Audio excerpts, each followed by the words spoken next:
lugar de usar IA é um lugar em que você precisa que o sistema ou o problema aprenda com o tempo. Então a gente fala da capacidade de perceber. Então perceber mudanças de tendência, perceber sazonalidades, eventos. Então a IA, uma vez que ela percebeu, ela é capaz de proporcionar decisões ali. O pessoal pensa em IA preditiva, mas não tem só preditiva. Preditiva, que é prever o futuro. Você tem IA descritiva, por que eu vendi tanto? Ela descreve, janeiro você vende mais, seu preço estava mais baixo. Então ela consegue descobrir quais são os fatores que movimentaram. E tem a IA prescritiva, que é, por exemplo, o Uber, que te ajuda. Como que eu chego em tal lugar? Como é que eu faço para vender 50 unidades a mais no próximo mês? Abaixa o preço, faz isso. Como é que eu chego em tal lugar? Vira à esquerda, vira à direita. Então tem esses 3 modelos e normalmente o pessoal não presta muita atenção nesse ponto também, né? Uma vez que você precisa que o sistema aprenda, que ele perceba, que ele decida e muitas vezes que ele possa agir, aí você começa a ter um projeto em que você precisa de IA.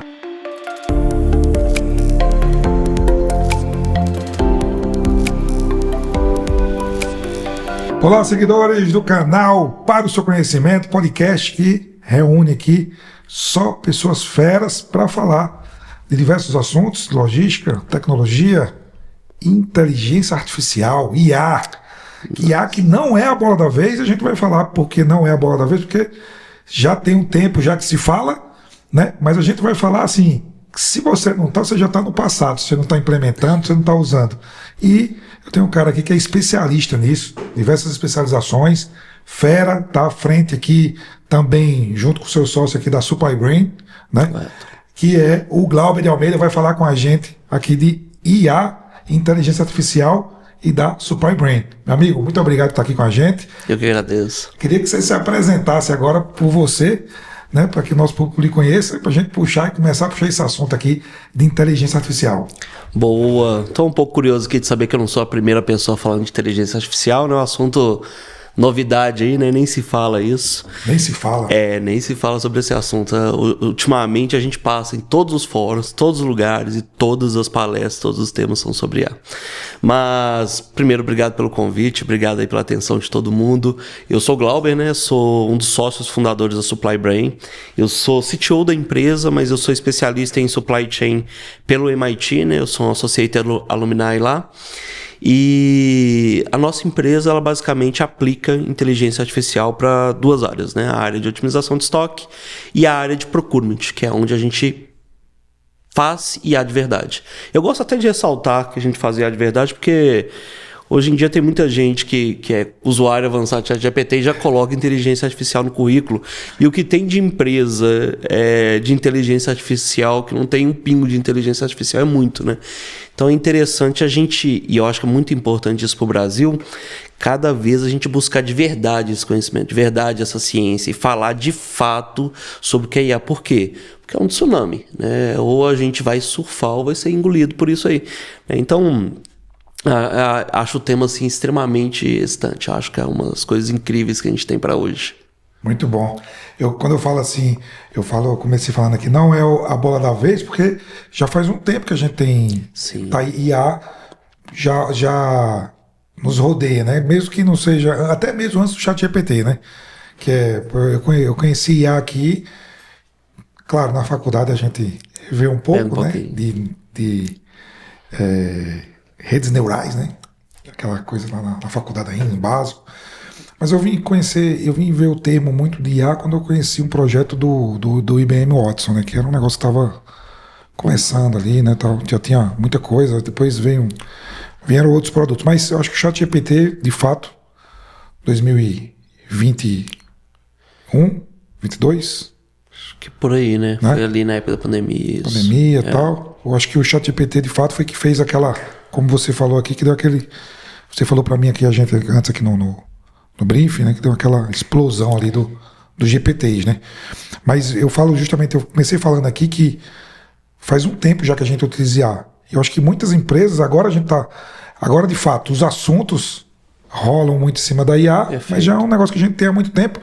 Mas aqui as empresas estão começando a entender quais são as suas aplicações. Eu acho que você fez isso. Eu queria que você contasse, como você estava me contando ali um pouco, como que você sacou isso para criar a Supply e qual é, primeiro, que a Supply Brain faz exatamente? Boa. Né? Eu vou até começar pegando um gancho no que você falou sobre o momento da IA, né? Sim. Eu estava comentando com você lá no briefing e a gente está vendo um movimento de dinheiro enorme, assim, muito dinheiro circulando no mercado. Como eu comentei, a Nvidia hoje é a maior empresa da Bolsa Americana por tratar de IA. E uma coisa que a gente tem que começar a entender é que quando os grandes players estão se movimentando é porque esse movimento já começou há muito tempo. Então, se IA é novidade para alguém, essa pessoa já está bem atrás. Se IA já não é um tema recorrente na empresa, essa empresa já ficou para trás. É muito importante também entender que a IA começa nos dados, né? Então a IA não é uma novidade, se discute de automação desde a Grécia, se fala de IA, o teste de Turing foi criado há séculos atrás, a gente vê a máquina começando a passar esse teste agora, né? E é um assunto, como eu comentei, né? O ChatGPT foi a tecnologia de adoção mais rápida do mundo. Passou o TikTok, passou o Instagram. Desde 2020 a gente tem 1,7 trilhões de reais movimentados para a inteligência. 89% das empresas admitem que vão criar cargos relacionados a IA. E aí, às vezes, o que é interessante a gente perceber é que esses cargos, por natureza, tem um salário 50% maior. Então, quando a gente tem um especialista de IA ali, o salário dele já cresce por natureza. Mas falando um pouquinho sobre a Supply Brain, né? Toda aplicação, tecnologia é legal por natureza, né? A gente vê tecnologia, a gente quer aplicar, e eu também nasci assim. Eu queria primeiro trabalhar com IA, depois decidir o que eu ia fazer, né? E acabou que a gente conseguiu juntar um ponto bem legal, na verdade, juntar esses dois pontos, né? O primeiro, otimização de estoque. Estoque caro no Brasil. Se você pensar, se eu falar para falar qualquer pessoa que está assistindo a gente aqui agora para você, aonde tem mais dinheiro parado na sua empresa? É no estoque, é onde tem mais capital imobilizado. Agora, o que pouca gente presta atenção é que esse é um capital caro.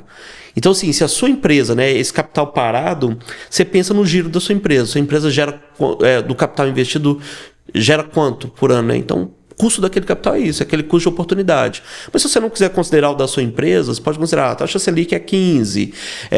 Você pega ali custo de seguro, armazém, pessoas, esse custo é estimado em 40% ao ano. E aí a parte mais triste é que hoje, gerindo estoques, estão pessoas que muitas vezes não estão capacitadas para isso. Então você pega milhões de reais e coloca na mão de uma pessoa que não tem a formação para lidar com esses milhões de reais. O que isso gera? Ineficiência bruta. Porque um estoque bem gerido, um estoque saudável é eficiência. E aí, a gente, igual eu falei, né? A gente tem que pensar aonde se aplica IA de verdade no estoque, né? Como é que a gente faz? Predição de demanda, para começar. Então, não é uma LLM, não é NLP, né, que é processamento de linguagem natural. Os algoritmos que a gente vê aí, SLM, ChatGPT, são processamento de linguagem natural. Quando se fala de predição de demanda, a gente está falando de predição contínua, né?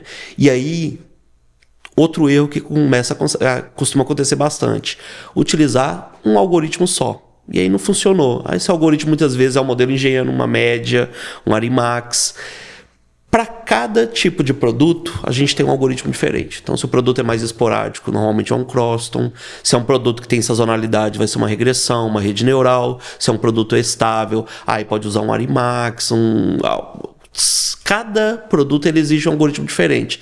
E a gente usa IA até para selecionar qual que é o algoritmo. Então, dentro da Supply Brain, previsão de demanda usando IA avançada, logo em seguida IA para selecionar o algoritmo e depois estatística para poder recomendar. E aí a gente gera uma política customizada para cada produto, em cada localidade, previsão, revisão diária, revisão proativa daquela demanda também, detecção de anomalias, que é muito importante. Isso é em otimização de estoque. Agora, a automatização de compras, que é o que a gente faz também, e utiliza muita IA também, é bem legal. E aí eu vou falar o que a gente faz e falar também onde a gente aplica IA. Então, na automatização de compras, o que acontece? Você quer comprar uma caneca, né, numa empresa grande, você não pode comprar caneca. Você tem que pedir para o seu chefe para ele comprar caneca para você. E o seu chefe não pode comprar caneca. Tem que pedir para o setor de compras comprar.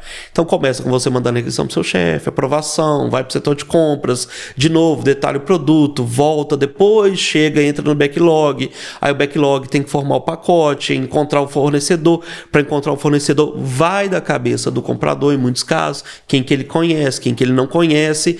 E nisso se passa 60 dias para você ter a sua caneca. O que o nosso robô faz é muito legal, porque se eu quero a caneca, ele já pega tudo da empresa que está relacionada à caneca e está entrando para comprar aquela semana. Então, na hora que você começa a digitar caneca, você não tem que detalhar, porque ele olha todo o seu histórico de compras e já sabe como é que é a descrição de caneca, qual que é o seu padrão de compra de caneca, e já forma um pacote muito maior para negociar.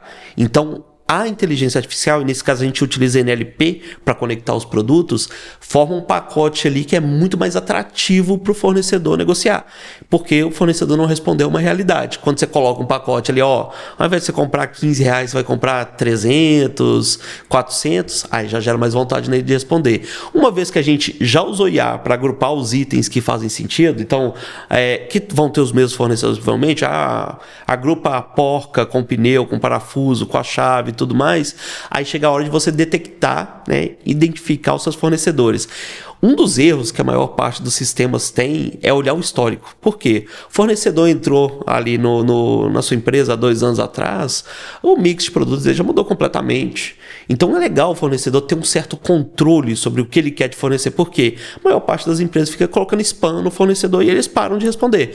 O nosso sistema ele é capaz de encontrar um fornecedor correto, então ele utiliza também NLP, né? Utiliza esses tipos de algoritmos para poder conectar os fornecedores, não precisa estar vinculado ali ao seu histórico e ainda dá um pouco de controle do fornecedor sobre aquilo que ele quer ou não quer cotar. O que deixa a cotação muito mais assertiva, mas também aumenta a competitividade. Não fica só no fornecedor que está na cabeça do comprador, né?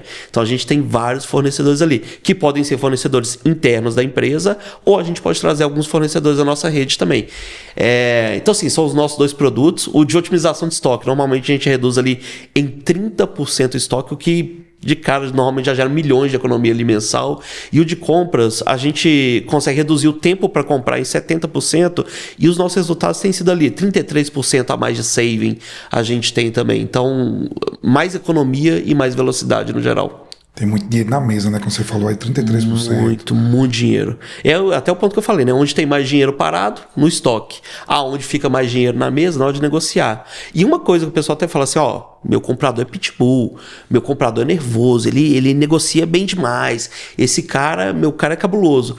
Só que o comprador bom, ele não está negociando tudo com essa ferocidade toda. Ele não vai negociar o papel higiênico, brigar, ele vai negociar aquela compra de 1.000, 2.000, 100.000, 150, dependendo do nível que ele está tratando ali. Agora, aonde é que você está perdendo dinheiro? Na curva C. 80% do seu material ali, da caneca, o teclado, o monitor. Coisa de consumo, né? Exatamente, coisa de consumo, café, papel higiênico, material de escritório, caneta. Isso aí, as pessoas não negociam. E é por isso que o robô acaba ganhando essa economia inteira, porque o comprador ele vai negociar o que é grande. O que é pequeno é normal do ser humano, deixar um pouco mais desleixado. Manutenção. Isso, é melhor. O que é que você tem mais aplicado hoje nos seus clientes, né? Você falou aqui alguns clientes grandes, a MRV, né? Outros clientes gigantes aí que você tem na carteira, Suzano. Qual é a aplicação que você tem mais quando você olha para estoque e quando você olha também para compra, para o pedido? É mais para que tipo de produto? Insumo, matéria-prima, no caso insumo, matéria-prima, ou é material de escritório, uso e consumo de oficina, por exemplo? Boa, excelente. A gente tem realmente grandes clientes, né? Posso citar aí parceiros nossos de longa data, então a gente nunca teve um churn, mas a gente tem ali como cliente nosso Suzano, Silvamo, MRV, Ecorodovias, Algar, Equinox, Sound, então assim, grandes empresas no Brasil mesmo que entregam a operação de compras deles na nossa mão. E a gente trabalha muito com MRO, né? Então a gente teve vários contratos que a gente reviu. Material de escritório, correia, material para manutenção. Então isso é o que a gente mexe muito na parte de compras, na parte de otimização de estoque também. Então fica olhando. O sistema de compras é mais para aquilo que precisa negociar. O sistema de otimização de estoque, né, é aquilo mais para o que você já tem contrato, que você faz compra recorrente ali com fornecedores. Então nesse ponto é interessante que são dois produtos até complementares, né? Os dois negociam, os dois compram ali, mas ele tem mais técnicas ali para obter descontos. E o sistema de estoque é a mesma coisa, MRO, correia, material de escritório. A gente já trabalhou bastante com matéria-prima também, né? Mas é uma coisa que a gente não tem mexido muito mais não. Mas é uma aplicação completamente utilizável do nosso sistema também. Mas você me contou um caso aqui que eu achei interessante. Você contou de uma das atenções que fez para você esse problema. Foi a questão lá da Burger King, se eu não me engano. Boa. Foi um case que você viu e você falou, tem aplicação também para grandes redes de restaurante, lanchonetes, tem também essa aplicação? Tem sim. Foi a primeira coisa que a gente foi fazer, inclusive, né? Antes de ser Supply Brain, a gente era uma fábrica de software e nessa época a gente estava analisando problemas que a gente queria resolver com a inteligência artificial. Como eu disse, a primeira coisa que eu sabia é que eu queria utilizar a inteligência artificial. Depois a gente ia pensar em como que eu ia aplicar. No caso do Burger King, foi um caso bem interessante. Foi lá em Minas Gerais mesmo, né? Na entrada do Burger King, teve uma cena que me marcou muito, porque bem de manhãzinha, tinha um senhor com um filho no colo, assim, situação de rua, passando fome, dava para ver que estava usando a criança para ter um apelo emocional um pouco maior também. E é sempre um negócio que me pega muito. Eu não gosto de ver criança sofrendo. Não gosto. É uma coisa que machuca só de eu passar perto. É uma situação que a gente não consegue resolver no mundo, essa situação de desigualdade, mas sempre que eu vejo uma criança me dá vontade de chorar. Sempre toca, né? Toca pra caramba. E aí o que me pegou mais tristeza foi porque quando eu entrei no Burger King, tinha uma escada de alimentos para poder ser jogado fora. Vencido. E eu entendo completamente os caras, não dá para servir. No momento que eles tiraram o tomate, eles tiraram a folha da geladeira, tem um prazo de vida ali. E saber, né? Não é uma situação só do Burger King, várias empresas têm isso. 80% ali dos alimentos não chega a ser consumido por alguém. Né? E inicialmente eu pensei que o problema estava na distância, né? A gente quis fazer, usando IA, um cultivo de alimentos perto ali dos restaurantes. Só que a verdade é que o problema estava na forma de predição da demanda.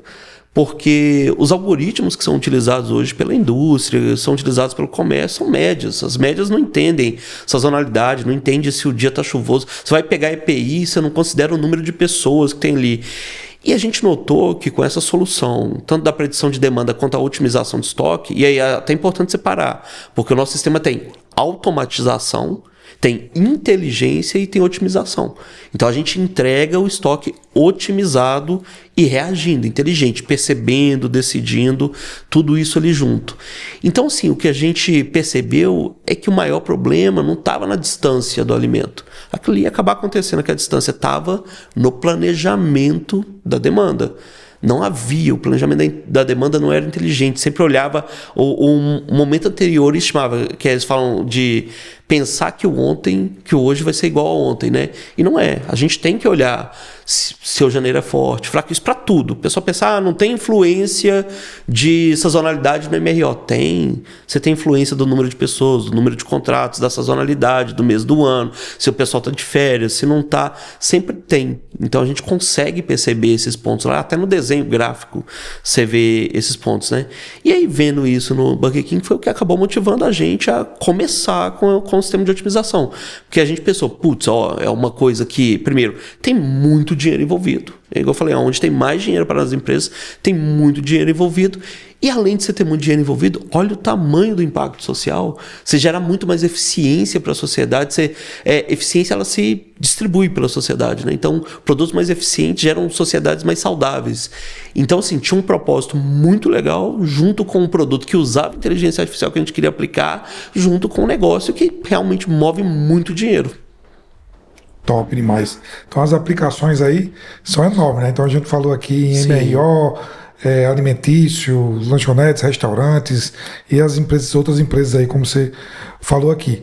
Mas eu queria entender um pouco mais de como é que funciona na prática, né? Uma implantação e como é que funciona na prática, porque a gente sabe que tem os desafios aí da tecnologia, que são as integrações, pô, como é que Exato. integra, como é que eu vejo meu estoque, como é que eu vou gerar uma ordem de compra, eu uso SAP aqui, como é que eu vou gerar uma ordem de compra, né? É um desafio, integração, e também na prática, como é que funciona esse processo de implementação da solução de vocês, se eu quiser fazer isso, para ser prático aqui para o nosso ouvinte, aqui dizer assim, ó, cara, se eu quiser contratar os caras, eu sei que eu vou ter que fazer isso, isso e isso, mas eles vão tocar e o negócio vai acontecer. Como é que funciona? Perfeito, é uma pergunta excelente, né? Nesse ponto, até para poder esclarecer esse ponto. Muita gente pensa que a Supply Brain é um e-procurement que a gente tem competição com Ariba, Coupa, Mercado Eletrônico, quando na verdade não. Nosso nome ele foi bem pensado, é Supply Brain. A maior parte dos softwares não faz a automatização. A gente é literalmente um robô que se pluga nos ERPs. Integrações com ERPs mais famosinhos, igual você citou o SAP aí, pra gente é o dia a dia, né? Então, já uma integração mais fácil, bem dominada. A gente integra com qualquer ERP normalmente, né? Sendo um desconhecido, às vezes tem um tempinho maior ali para poder colocar, mas a gente integra através do CSV, integra com TOTOS, com SAP, integra com Ariba, com Mercado Eletrônico, com todas essas ferramentas. E aí o legal é, putz, se o Ariba está ali fazendo o e-commerce, Mercado Eletrônico está fazendo o e-commerce, o que seu robô faz? Ele automatiza. Ele escolhe seus fornecedores, imputa no ERP para você, ele lê do SAP, devolve para o SAP, negocia, premia, decide o melhor preço, te traz analytics sobre a negociação, histórico, diligência. Então, o que o nosso robô ele vem trazendo é isso. E de forma bem prática mesmo, a gente lê do seu ERP ou do seu arquivo de CSV, o que você tiver disponível aí para a gente, quais são as linhas que você precisa comprar, manda para o mercado, negocia automaticamente, decide quem foi o fornecedor campeão, né? Você pode decidir, inclusive, quais etapas você quer que o humano atue nisso aí. Quer que o humano ajude a formar o pacote? Pode. Quer que ajude a selecionar o fornecedor? Pode. Quer deixar o humano premiar? Pode deixar também. Quer deixar tudo autônomo? Até o valor tanto, até o valor X ou Y, Z. Pode escolher, é completamente flexível nesse ponto.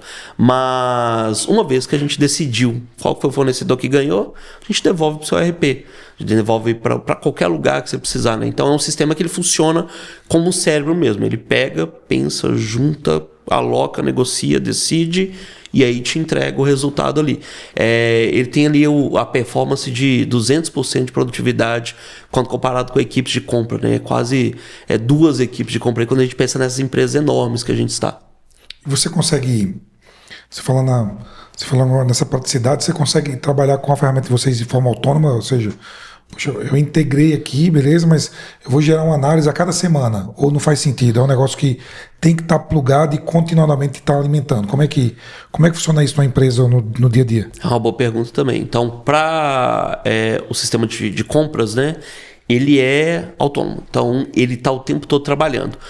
O requisitante enviou uma requisição, ele pega, lê e resolve. Então é um sistema ali de uso diário para o analista, ou para o comprador, para quem for operar ali, ou então um sistema de uso diário para quem vai pegar só o resultado ali mesmo, né? O de estoque, eu já acho interessante a pessoa entrar todos os dias. Precisa? Não. Realmente não faz muita diferença, pode entrar uma vez por semana ali e pegar. Por quê?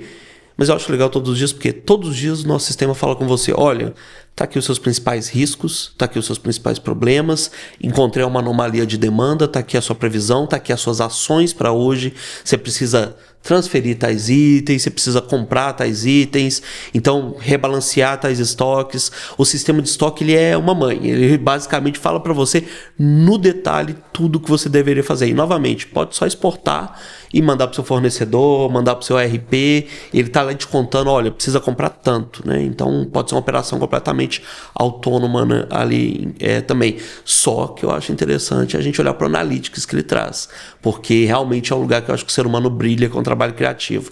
Uma vez que você percebe, o estoque está muito estável, você vai lá diminuindo o nível de segurança, cada vez que você diminui um pouquinho, porque lembra, né? Agora o seu estoque está sendo revisto todos os dias, a anomalia está sendo detectada com antecedência. Às vezes você não precisa mais de tanta segurança. À medida que você diminui um parâmetrozinho ali, você vê uma consequência de milhões de reais dentro do seu estoque. Então, esse ponto eu acho bem interessante ali. Pois é. Tá vendo aí, meu amigo? Se você tá aí na logística, supply, buscando de fato implementar IA, tá aqui, Supply Brain, com a solução que de fato vai te ajudar aí na gestão do estoque. Então, eu vou fazer propaganda aqui também, porque muitos amigos meus me perguntam, né? A gente aqui também empresa de tecnologia e tem muita IA. Perfeito. No BEC, claro, não é uma ferramenta mais voltada para operacionalização, para operacionalizar, mas também tem muitos insights, tem muito IA ali para captura de imagem, análise de imagem, roteirização, tem IA que a gente usa do Google, mas ainda não tem encaminhando para ir para análise de dados, né? Nós estamos no caminho para ir para análise de dados, mas eu acho que essa área de estoque é uma área que é fantástica para a utilização da IA. Então, eu faço aqui o arrasto para cima para meus amigos aqui que quiserem conhecer, falar com meu amigo aqui, Glauber. E tem um negócio bem interessante também, já que a gente está fazendo essa provocação para quem está escutando, que é um dos maiores problemas, né, que a gente vê, né, o pessoal fala assim, a IA vai me substituir, o sistema de vocês automatiza. Uma coisa que eu acho que foi o CEO da NVIDIA, eu posso estar errado, pode ter sido de algum outro lugar, falou que a IA não te substitui. Quem te substitui é a pessoa que está usando IA. Porque essa pessoa, o nosso sistema, ele dá superpoderes. Ele transforma um comprador num super comprador, um gestor de estoque num super gestor de estoque. É um poder incrível que quem hoje já tem IA nas mãos sabe do que eu estou falando. Mas por incrível que pareça, o maior desafio é encontrar pessoas nas empresas para receber IA. Não é fazer a tecnologia rodar, não é fazer o projeto, é encontrar quem entende, porque infelizmente na cultura organizacional brasileira a gente foge da complexidade. A gente não quer discutir a matemática, a gente não quer discutir o resultado, a gente não quer discutir o KPI. A gente quer receber um resultado que a gente não está pronto para receber. E são inúmeras vezes que eu já tive que discutir com o cliente falando assim, eu acho que esse forecast meu aqui está melhor do que o seu. Empresas grandes, não vou citar o nome não, mas empresas assim, enormes, com equipe de ciências de dados assim, gigantes. E eu sempre impressionado, porque se o forecast tá melhor ou pior, é uma distância matemática. Eu previ 8, foi 9. Eu previ 9, foi 10. Você previu quanto? Então o que a gente percebe hoje é que a maior parte das empresas tem pessoas estimando a demanda e falando que estão acertando, mas não tem um histórico para poder aferir se estão acertando mesmo. Quando a gente consegue aferir esse histórico, normalmente a assertividade está ali em 16%, 30%, disfarçada de 70%, 60%. Então, quando você coloca na ponta do lápis, fala assim, e aí, como é que está isso aqui de fato? Se as pessoas, nessas provocações da IA, que a gente falou, olha, se você está chegando agora, já está chegando atrasado, mas dá tempo de correr. Por quê? Porque não tem pessoas realmente capacitadas a conduzir projetos de IA, a entender o que são algoritmos, entender os tipos diferentes de IA, os tipos diferentes de problema. Você está mexendo com o quê? Com uma predição contínua? Nem tudo é ChatGPT. Né? Tem muita gente mexendo em ChatGPT e colocando especialista de IA no currículo. Nem tudo é ChatGPT. Você não resolve predição de demanda com ChatGPT. Até essas conexões em si, você pode até utilizar LLMs, né, para poder formar pacotes e tudo mais. Mas tem muita coisa na IA que não é isso que se vê na superfície mais. E tem pouca gente para receber e muita gente correndo da complexidade. Então, assim, se eu pudesse dar uma dica para qualquer pessoa que está escutando, independente do cargo, se é um diretor, C-level, qualquer coisa, estude IA com afinco neste momento. Se você tem aí mais 5 anos de carreira pela frente, se movimenta e pegue IA, qualquer coisa acima de 5. Porque às vezes você já pode estar num lugar cômodo esperando aposentar, mas o mundo vai mudar muito nos próximos anos e as pessoas que estão preparadas para surfar esse tsunami, elas vão nadar de braçada, vão nadar mesmo. Agora, tem poucas pessoas hoje preparadas no mercado e o mercado brasileiro tem que reagir. Porque, igual eu falei, como especialista de IA, e eu estudo IA há bastante tempo, eu dificilmente encontro pares nas empresas para poder discutir, provocar, evoluir e até mesmo para entregar projetos. Muitas vezes a gente entrega um resultado brilhante ali, a gente fica até com tristeza porque não tem ninguém capacitado ali para ver, olha, gerou tanto de economia. Muita gente acha que estoque não é custo, não consegue ver, olha, quando você compra, o dinheiro parado. Eu fico impressionado, porque aqui eu chegando e conversando com você, né, você já trouxe, não, custo de oportunidade e tudo mais. Então, quando a pessoa nota, já é um puta diferencial. Agora, não é o comum. O comum é você chegar e a pessoa falar, na minha matemática de padaria, e a minha resposta é sempre, olha, hoje em dia até padeiro faz conta muito bem. Até padeiro tem uma formação legal ali. A gente... Isso é um desafio gigante, nós estamos passando por isso. Tem uma roteirização aqui, roteirizador. O roteirizador que, poxa, nós usamos toda a suíte do Google Maps, que é uma plataforma Absurdo. robusta, absurda, tem IA demais, embarcada. Sempre teve, mas agora cada vez mais. E a gente sempre usou. E a gente sempre escuta também, mas meu roteirizador aqui faz melhor. Vamos fazer uma comparação, né? Vamos fazer... Só que o usuário lá na ponta ele não está entendendo o aspecto da retroalimentação, o que o próprio sistema vai aprender com essa retroalimentação, né, de visibilidade num sistema do que numa pessoa fazendo na mão. Então, o jogo muda, não é uma comparação com o que ele tem agora. Às vezes é uma comparação com o que ele vai ter daqui a um mês ou daqui a 10 meses. Então, ele não está vendo exatamente isso, né? Tá fazendo eu não sei se você faz POC lá. Faço, de vez em quando. Né? Mas às vezes nós temos que cair nessa de fazer uma POC, né? Sim. Mas nem sempre aquela POC, aquela primeira visão, é a visão que você vai ter de melhoria lá na frente. Exato. E principalmente você, que é um algoritmo que vai... A inteligência artificial que vai aprendendo com ela mesma. Exato. E aprende mesmo. Ela vai aprendendo com o histórico dela. Então, assim, eu acho que tem que ter também um entendimento de quem está comprando, tem que estar solicitando plataformas como essa, que exige uma curva de aprendizado, às vezes mais rápida, às vezes mais lenta, dependendo da quantidade de uso, dependendo de quanto está investindo, de uma série de fatores. Mas existe também uma curva. Então, às vezes você compara o agora com o agora que você está fazendo, às vezes o resultado nem é tão grande, mas daqui a um mês, um algoritmo desse rodando, você já tem um resultado ainda muito maior. Exato. Eu acho que no nosso caso o roteirizador tem muito isso, com retroalimentação, né? A gente fala, poxa, se você coloca o roteirizador, coloca o tracking, coloca a captura de informações no campo, feedback. Essas retroalimentações que o sistema vai trazendo, ele vai te dando, vai dando para a ferramenta possibilidades de você melhorar a operação. E às vezes o cara quer comparar com o que está fazendo atual. Não, mas o roteirizador aqui já faz isso. Seu roteirizador manual, né? Mas ele faz isso e vai continuar fazendo por muito tempo.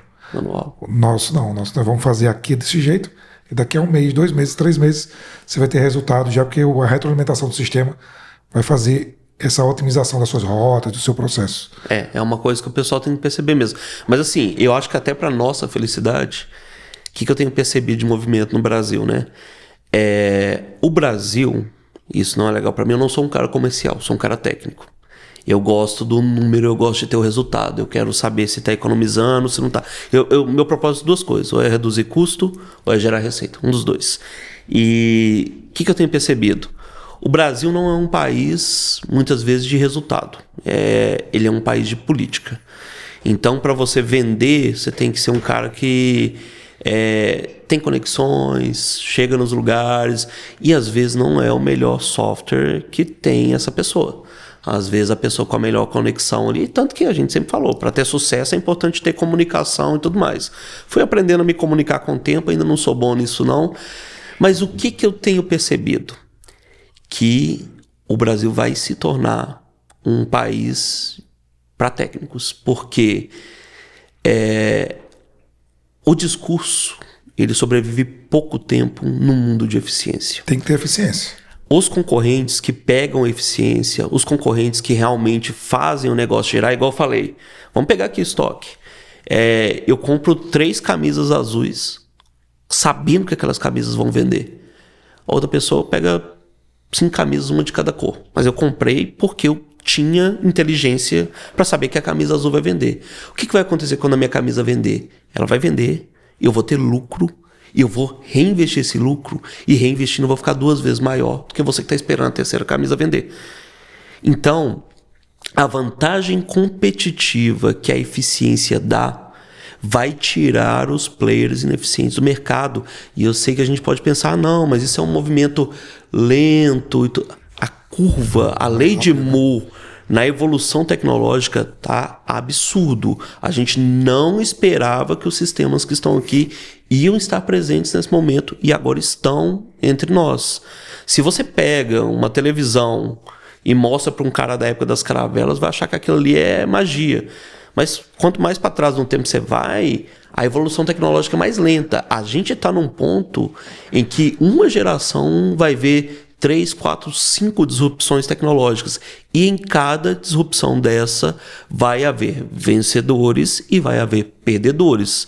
E se a empresa não é voltada à eficiência, a resultado, se a empresa não é voltada à tecnologia, está em risco. Não vou falar que vai acabar, mas está em risco. Não dá para ser menos categórico do que isso. Muito boa colocação, meu amigo. Já está na hora de você fazer as imersões, pegar mais conhecimento, buscar conhecimento em IA para contribuir também, porque uma coisa, quanto mais pessoas têm estudando IA e tendo conhecimento de IA, mais pessoas conseguem contribuir, porque o cara que está no lado da operação, ele sabe as dores. Exato. Ele sabe o que ele precisa. Só que eu tenho visto muitas vezes assim aqui, ó, eu preciso IA aqui na minha empresa. É o que você acha que pode resolver com IA na sua empresa? Me fala. É o que você acha que a inteligência artificial pode usar? Esse aí é o ponto, né? É o pensamento genérico ali. Me fala aí, o que você acha que pode utilizar? Só que essa inovação, ela acontece muito com a dor, né? Ela acontece muito de onde a dor nasce. O cara que está lá numa fazenda cultivando tomate, qual é a dor dele? O que você acha que é IA? Mas se ele não estiver buscando esse conhecimento, entendendo como funciona as linguagens, como funciona o básico, né? Não precisa ser técnico. Para técnico, nós temos nós, né? Que a gente resolver. Mas o cara precisa entender o básico, né? E entender como é que funciona esse ecossistema todo. Para quê? Para trazer as ideias, trazer as solicitações. Né? Porque eu vou dar um exemplo que eu vivi o boom do app. Você também, possivelmente. Sim. Estávamos juntos nessa aí. Não é verdade? É. Quantas... Você sempre foi desenvolvedor, né? Você fez desenvolvimento de sistema também? Sim, eu fiz sistemas de informação. Quantas pessoas chegaram para você dizendo, olha, eu tive uma ideia? Quantas? Não dá para contar não. Nossa, o que a gente mais escutava é, tem uma ideia aqui de um aplicativo para poder fazer, você desenvolve aí, fica o negócio. Boa, tem... Eu recebi muita gente. Hoje eu recebi um desse. Recebi muita gente assim, tipo, olha, eu tenho uma ideia, né? E claro, você vai escutar muito ainda, porque tem uma geração ainda que tá nesse. Eu tenho uma ideia de um aplicativo. E é legal. Eu escutei também assim, eu tive a ideia do Airbnb. Eu tive a ideia do... Isso é clássico também. Muito antes do Airbnb, eu tive a ideia do Airbnb. Mas... Beleza, você não implementou, perdeu. Então nem investiu em marketing, nem comercial, nem estudou para saber como é que faz, nem conectou com a pessoa certa também. Exato. Não fez, beleza. Acontece, né? Então poderia acontecer ao contrário, dar certo também. Mas o que eu falo é, nesse momento as pessoas, porque era um negócio mais palpável, aplicativo, né? Todo mundo tá na mão, né? Então todo mundo tinha ideia, né? Eu tô querendo ver essa série para IA. Eu tô com a ideia da logística que podia fazer isso, isso e isso. Mas, claro que eu acho que porque dessas ideias, algumas vão se aproveitar, né? Algumas vão ser boas. E para empresas como a nossa, que geram tecnologia para esses demandantes. Então, vai precisar que a pessoa procure informação, procure entender o que é que ela faz. Primeiro eu quero saber se você concorda ou não com isso. Você tem algum comentário a fazer sobre isso? Concordo, e eu ainda adiciono mais, né? Tem um app, eu tive a ideia do Airbnb antes e também, vou fazer o Netflix D, vou fazer o Uber D, né? Então, aquelas abstrações que se gerava também, não, agora eu vou fazer o quinto andar de escritórios e coisas do tipo, né? A gente sabe que uma ideia em si, e é legal fazer esse paralelo com a IA, porque hoje em todo lugar eu falo assim, não, estou aplicando IA. Não, me conta como você está aplicando IA. E a maior parte das pessoas mal sabe o que é IA. Quais são as capacidades que o algoritmo tem que ter para ser considerado IA, né? Então, concordo demais, né? E acho que a gente vai começar... Mas acho não, na verdade a gente já está vivendo esse ciclo de preciso colocar IA. Não, mas qual que é o problema? Qual que é a dor que você quer resolver? E é um dos pontos que eu coloquei, né? Primeira coisa que um gestor dessa era moderna tem que saber é saber pedir. É saber identificar e é saber se ele precisa. IA, a gente falava antes de automatização. Automatização de um processo inteligente, você começa a produzir eficiência. A automatização de um processo burro, você cria um burra-jato. Você faz muitos erros, né? É muito mais rápido. E a IA vai ser a mesma coisa. Se você não souber no que você quer aplicar, o resultado que você quer alcançar, e eu vou dizer mais, né? É uma coisa que eu sempre faço, mas cada vez tem mais público, mas eu ainda acho que não tem aquela adesão. Porque sempre que eu vou fazer uma palestra, alguma coisa do tipo, eu trago uma explicação dos tipos de problemas que a IA resolve. Então, ó, tem esses algoritmos aqui, esse algoritmo resolve esse tipo de problema, esse e esse outro. Tem problemas que a IA não resolve. Tem muito problema que a IA não resolve. Tem muito problema que a IA não está autorizada a resolver. E tem outros lugares que não adianta. Você pode criar todo o processo, você não vai ter gente para receber também. Acho que a gente vai passar por esse boom, né? Ó, vou fazer uma IA para... esses dias eu vi, né? Teve uma IA para anamnese em dietas. O pessoal fez, ficou até boa, ficou até legalzinha, mas a aplicação da IA estava errada ainda. Tá? Só para explicar, tá, pessoal, o tipo de problema que eu tô falando, ele usou, e agora eu vou ficar meio técnico, ele usou um algoritmo de LLM, ok, para poder fazer um cálculo do sistema dele, que já existe o cálculo. Então, um cálculo ali de taxa basal, uma fórmula matemática que já existia. O que acontece? Se você tem a fórmula matemática, é melhor programar a fórmula matemática, é mais barato. Mais barato, né? É mais eficiente, alucina menos e erra menos. Não tem por que utilizar uma LLM, ela vai acertar, vai. Mas não tem por que utilizar um LLM onde tem para entregar um resultado que eu vou aferir a assertividade dele através de uma fórmula matemática.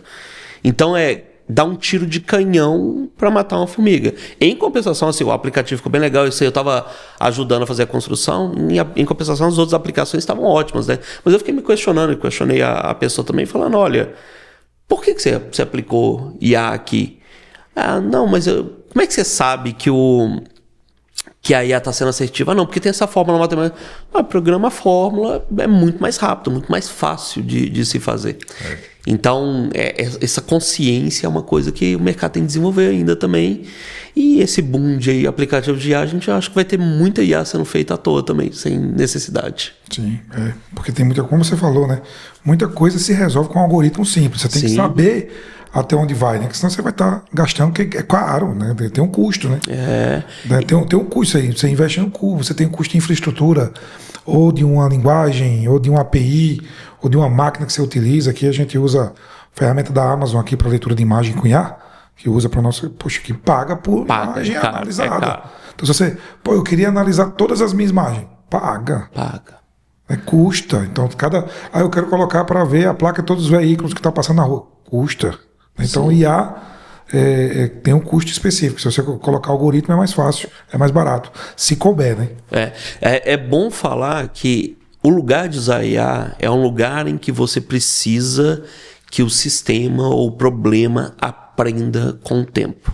Então, a gente fala da capacidade de perceber. Então, perceber mudanças de tendência, perceber sazonalidades, perceber eventos, perceber riscos, isso IA faz. Decidir, né? Então, a IA, uma vez que ela percebeu, ela é capaz de proporcionar, né, decisões ali. Um negócio que eu gosto de falar sempre muito é que o pessoal pensa em IA preditiva, mas não tem só preditiva. Você tem IA preditiva, que é prever o futuro. Você tem a descritiva, por que eu vendi tanto? Ela descreve, janeiro você vende mais, seu preço estava mais baixo, então ela consegue descobrir quais são os fatores que movimentaram. E tem a IA prescritiva, que é, por exemplo, o Uber, que te ajuda. Como que eu chego em tal lugar? Como é que eu faço para vender 50 unidades a mais no próximo mês? Abaixa o preço, faz isso. Como é que eu chego em tal lugar? Vira à esquerda, vira à direita. Então tem esses 3 modelos e normalmente o pessoal não presta muita atenção nesse ponto também, né? Uma vez que você precisa que o sistema aprenda, que ele perceba, que ele decida e muitas vezes que ele possa agir, aí você começa a ter um projeto em que você precisa de IA. Se é uma fórmula matemática, não precisa evoluir, se não tem uma otimização, se não está aprendendo com os dados, muitas vezes você vai no algoritmo simples, você vai ter muito mais sucesso. Que não é nem questão de ser só mais barato, é mais assertivo, às vezes. Agora, tem o contrário também. Tem lugar que deveria estar sendo utilizado IA como predição de estoque, predição de demanda, e muitas vezes não usa, né? Porque aí cabe pra caramba. Porque você tem que aprender com o seu histórico. São 170 mil produtos, muitas vezes, pra você poder rever. Então é um trabalho muito mais massivo, né? Curiosidade agora, eu queria depois explorar. Eu sei que você já fez aqui isso aqui, explorou essas aplicações, né? Acho que foi isso que a gente fez aqui agora, né? Sim. Você fala na palestra, você falou sobre as aplicações da IA. Mas uma curiosidade aqui sobre o produto de vocês. Sim. Quais são os inputs normalmente que vocês utilizam para analisar estoque, por exemplo? Para analisar excelente demanda? pergunta. Quais são os parâmetros normalmente? Você falou aqui, eu falei também, tempo, clima, tem também dólar, tem também variação cambial, né? Isso, no Perfeito. caso. O que tem política no meio? O que hoje já tem e o que pode ter também, que às vezes, porque eu acho que o nosso ramo eu costumo dizer assim, olha, se não tem ainda, e se tem um A2, se é possível, ou a gente vai fazer, ou outro vai fazer. Né? Se é possível, né? Eu chutei aqui o negócio aqui, política, né? Eu não sei nem se cabe. Mas se é o governo de direita ou de esquerda que está, como é que está a relação com os Estados Unidos, está boa, está ruim, se isso influencia ou não. Poxa, não tem ainda, mas pode ter. Se o cliente pedir, coloca. Olha, eu vou até falar algumas coisas polêmicas aqui. Falei. Vou até falar umas coisas polêmicas aqui, mas vamos lá. Primeiro, né, quais são os parâmetros que a gente utiliza, né? Eu fui um dos criadores de uma das maiores bases de dados públicos do Brasil, né? A gente fez isso junto com a FIENG. A gente unificou RAIS, CAGED, na época a gente era fábrica, né? E isso deu pra gente conhecimento sobre diversos indicadores macroeconômicos, microeconômicos, que poderiam compor ali os nossos modelos, e a gente começou a utilizar esses indicadores. E aí eu vou para a parte polêmica, que é... Normalmente, o que a gente vai precisar? O histórico de demanda, isso todo mundo tem. Em algum ponto da sua empresa tem um histórico de demanda. Entendi. Isso ali é a variável que a gente quer prever, a gente chama isso de target. E aí a gente pode compor uma matriz com as features, né? Quem é mais técnico aí já está me entendendo. Então eu tenho uma matriz ali para poder prever, com isso eu rodo regressão, rede neural, deep learning, solo learning, naive learning. Eu consigo rodar um monte de algoritmos e eu posso colocar nessa matriz contratos, número de pessoas, número de EPIs, IPCA, taxação, tipo de governo e por aí vai. É sempre possível colocar, a gente sempre faz esses testes. Agora, em 90% das vezes é inútil. A variável mais importante é a variável de calendário e eu vou explicar o porquê. Para começar, muita gente vem para mim falando, vamos prever demanda, mas eu preciso saber o preço do aço, não sei aonde, que eu preciso saber como é que está a transação. A primeira pergunta é, você já faz isso hoje? Você já usa esses indicadores? Porque uma vez que você não usa, a primeira coisa que você precisa é mudar o seu algoritmo da média para um algoritmo um pouquinho mais avançado, já vai te dar um resultado fantástico. Né? Então a gente já começa ali. A segunda coisa é que preciso usar o IPCA ou o preço do aço para poder fazer tal coisa. Se você precisa prever, porque previsão, você tem que ter essa variável para os seus próximos meses. Então você vai fazer a previsão de demanda para daqui a um ano, você vai ter que prever o preço do aço para daqui a um ano. Se você conseguiu prever o preço do aço para daqui a um ano, você ganha dinheiro de outra forma. Então não vai ser o seu estoque ali. Se você conseguiu ter assertividade para prever o preço do dólar para um ano, porque a predição de demanda, normalmente, principalmente quem mexe com importação, vai querer utilizar o preço do dólar, o IPCA, o preço do aço e outras variáveis. O que o pessoal esquece é que você tem isso para o passado. Mas já que você vai prever para o futuro, você vai ter que projetar essas variáveis para o seu algoritmo usar elas para prever. E são variáveis basicamente imprevisíveis. Então, não adianta... Primeiro, né? Não adianta a gente querer sair da média para ir para um absurdo. Melhor dar um pequeno passo primeiro, utilizar variáveis mais constantes. Você consegue prever quando vai acontecer o próximo janeiro, a próxima sexta, o próximo início de mês. E isso já muda o seu jogo. você consegue prever os seus contratos, você consegue calibrar a sua tendência, você consegue saber o número de pessoas que você tem e prever com certa assertividade o número de pessoas ali. Isso é mais fácil de fazer. Agora, as pessoas que estão conseguindo prever para daqui a um ano o valor do dólar estão bilionários por outro motivo. É outra história, é outro nível ali. Agora dá pra gente, principalmente quando tem a gente chama de efeito de hangout, né? Então, olha, o dólar hoje dita a minha demanda daqui a 5, 6 meses. Aí a gente hoje, percebe né? valor. De hoje. E aí tem a gente percebe sazonalidade valor. também, né? Sazonalidade também, né? Tipo, Sim. safra, entre safra, isso deve ser um Não, é comum negócio, também. né? Qual que é o quarter do ano que você tá, qual que é o mês que você tá. E uma coisa muito legal, eu acho que eu não cheguei a falar isso, é que, como eu comentei, são vários algoritmos diferentes. O nosso sistema, ele utiliza mais de 80 algoritmos para poder prever a demanda. E é muito importante isso, porque se você só tem um martelo, você só dá martelada. Vou precisar pendurar um quadro, beleza, eu coloco o prego. Aí de repente, preciso colocar um parafuso aqui, eu vou tentar colocar um parafuso com prego, com martelo também.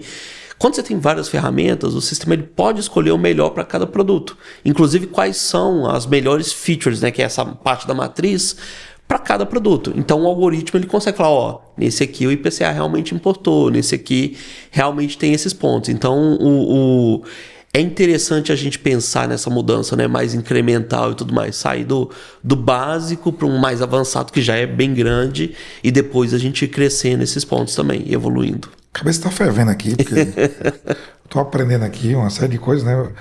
Eu acho que o fantástico podcast aqui é que eu tô aprendendo demais. Muito bom, mesmo. Eu vou na bom. frente aqui, então. Que legal, muito bom.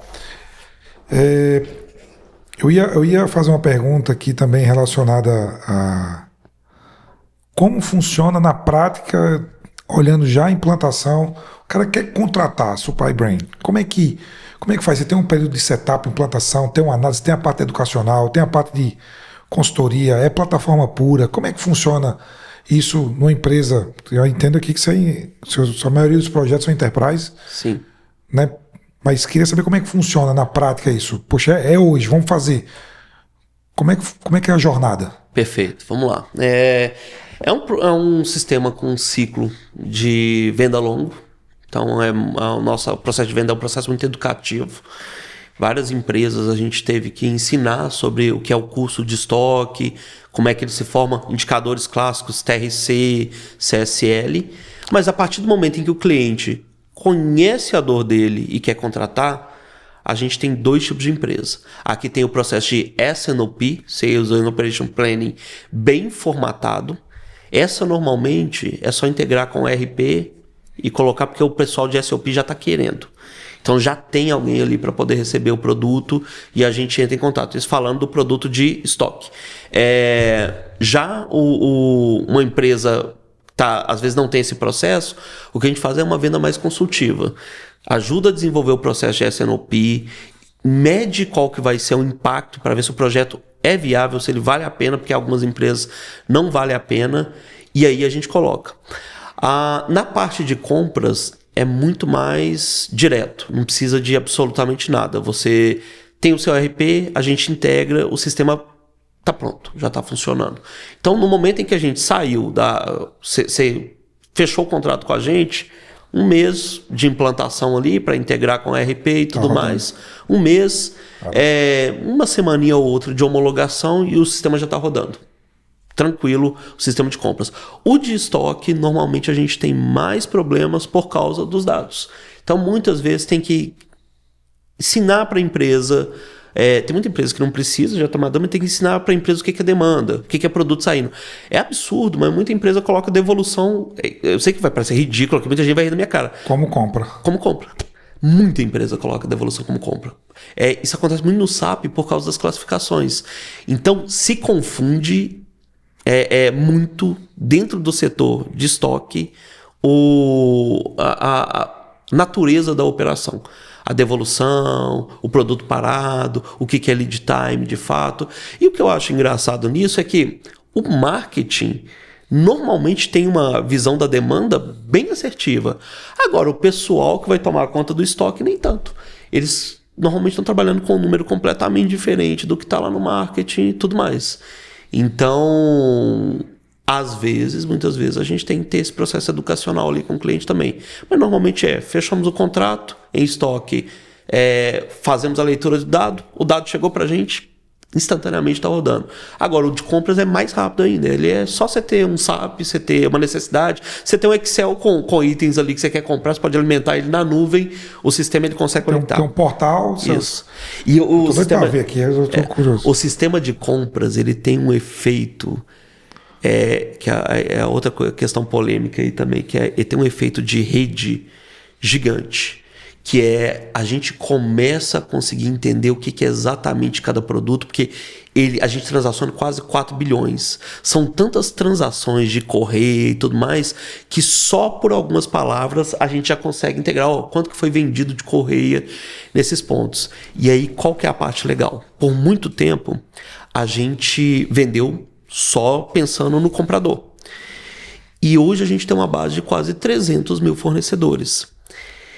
E a gente pensou, putz, esses caras estão sofrendo muito, porque a vida do vendedor de responder cotação é responder a mesma coisa todo dia 1000 vezes. Então ele responde resma de papel, caneta, 1000 vezes ali. E aí o que a gente pensou? Olha, a primeira vez que você responde, eu já aprendo. Na segunda vez, eu já posso... segunda resposta daquele item, daquele material, eu já consigo preencher tudo para você. Se você corrigir uma coisa, eu já consigo notar o que mudou de uma cotação. Mudou a cidade, então mudou o ICMS, mudou o IVA, mudou o NCM por causa dessa condição, mudou o preço por causa do cliente. Então, o nosso sistema de resposta do fornecedor, ele vai aprendendo a responder pelo fornecedor, a conectar ele também com os pontos certos. E o que a gente prevê para o nosso futuro como Supply Brain? A gente chama de machine to machine, a Google chama de agent to agent, que a gente tem o agente comprador e o agente vendedor. A gente vai conseguir negociar 4, 5 rounds, negociação de fato, gerando economia com vários fornecedores em milésimos de segundo. Então a gente vai ter um robô negociando com outro, fazendo o que seriam semanas de negociação e argumentação em milésimos de segundos por causa dessa capacidade de aprender. Caramba, fantástico, hein? Multi-agente, né? Multi-agente. Aproveitando a deixa... Pode falar. Fala aí de multi-agente pra gente entender o que é isso, porque todo mundo tá falando de agente... O que é um agente? ChatGPT, Gemini, tudo é diferente, uma coisa da outra e tal. E o que é... E agora a gente tá olhando, poxa, eu acessei o Manus, né? Manus aí. Cara, fantástico, né? Você coloca muita gente para trabalhar e tal. Claro que no escopo diferente, eu acho que do que você tem ainda. Mas explica para o nosso público o que é o multi-agente, como é que isso muda o jogo. Olha, eu vou explicar o que é o multi-agente, vou explicar também o que é MCP, porque a gente acaba entrando nessa conversa aqui. Então vamos lá. Para começar, quando a gente fala de ChatGPT e LLM, a gente tem que saber que a gente está lidando com um modelo que foi treinado antes e nesse momento esse modelo está servindo como interface. Essa interface é uma interface de linguagem natural, multimodal, né? Então, vou ser bem técnico mesmo. Então, é uma interface que eu utilizo a linguagem que eu já sei falar em múltiplos modais, imagem, áudio e texto, para poder ativar outras inteligências. Cada inteligência dessa a gente chama de agente. Normalmente o agente tem a capacidade de aprender, decidir e agir. Quando a gente fala de Agentic Systems, normalmente a gente fala de sistemas que podem executar tarefas longas, ativando e decidindo diferentes agentes para poder executar essa tarefa.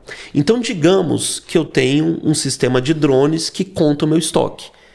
Vamos eliminar completamente o humano dessa equação. Sistema de drones conta o meu estoque. Ele atualiza o meu ERP. O meu ERP é lido pelo sistema Supply Brain, que é o cérebro da operação. O Supply Brain calcula que aquela posição não é mais eficiente. Então, repara, foram várias tecnologias se conversando aqui até agora. Aí o SCP, vendo que aquilo ali não é o suficiente, ele envia para o robô comprador, outro agente, para poder negociar uma aquisição daquele item que está faltando. O robô comprador, para poder negociar, comunica com o robô vendedor e negocia ali. O robô vendedor fecha com o robô comprador. Isso tudo aqui já acontece, tá? Inclusive o negócio do drone, eu estava lá em Santa Rita vendo isso acontecer. O robô vendedor fechou com o robô comprador e manda para o robô diligenciador, de follow-up, que vai ficar comunicando com o robô de resposta do fornecedor para saber se isso vai ser entregue ou não, comunicando com a parte logística, inclusive com a parte toda de traqueamento. Cada um desses sistemas que estão conectados ali, que eles dizem inclusive que é o futuro, vai vencer a fase do aplicativo, é considerado um agente. A gente está expandindo um pouquinho o conceito, porque nem todos eles precisam ser inteligentes. Mas aí, o que você pergunta e como é que eles se comunicam? E aí vem a parte mais interessante. Eles se comunicam através desses protocolos que são os MCPs. E MCP é uma coisa que todo mundo tinha que prestar atenção. Por quê? MCP é o jeito que você faz a inteligência artificial entender você. Fazer a inteligência artificial entender o seu setor, fazer a inteligência artificial entender o seu site, fazer a inteligência artificial te vender. Você descreve o seu conteúdo através de um protocolo mais fácil para o robô, inclusive falando o que ele tem que colocar e o que ele tem que ativar. Então, quando você tem MCPs, né, quando você tem esses contextos de comunicação, o seu drone sabe para onde ele manda a informação. O seu chat GPT, você pode chegar lá para ele e perguntar: como está o meu setor de compras hoje? O seu chat GPT, ele vai conseguir, através do MCP da sua empresa, saber como é que ele contacta o setor de compras, aonde estão os documentos, ler aqueles documentos, carregar. Isso é um agente, porque antes ele só te respondia por texto. Agora ele vai carregar o documento, vai fazer o download, vai trazer, vai analisar e vai te entregar a resposta de uma forma, pode ser até um pouco mais planejada, né? Porque o agente ele tem essa ideia de planejamento. Então o MCP ele traz esses padrões de comunicação e descrição. E eu estava comentando, né, o tanto que isso vai mudar a realidade de todas as empresas, porque o que a gente conhece como SEO, né, que é essa... Como é que a gente faz os mecanismos de busca venderem a gente, localizar? Isso vai mudar para SEO e AI. Então, a gente agora quer que o ChatGPT venda a nossa empresa, que o Gemini venda a nossa empresa. E como que eu vou fazer isso? Eu vou fazer isso justamente através de MCPs, vou colocar o MCP no meu site. Como é que eu faço para o ChatGPT entender como é que está meu setor, quais são meus KPIs, que ele me substitua numa reunião de apresentação de resultados? É através de MCPs também. Então, o boom dos agentes ele é uma coisa séria de fato, porque a gente já tem vários robôs. Eu tenho um robô aspirador de pó, beleza? Daqui a pouco eu vou conseguir, através do chat GPT, falar assim: olha, preciso que minha casa seja limpa quando eu chegar daqui, e ele vai saber que ele tem que ativar meu aspirador de pó, né? Hoje a gente já faz isso através do celular, a gente já faz isso de outras formas, mas imagina daqui a pouco você tá com algum gadget no seu corpo em que você pensa, fala e de repente já tem alguém trabalhando por você, né? E como eu comentei, né, o procurement é quase como se fosse uma equipe de centenas de compradores ali trabalhando para sua empresa.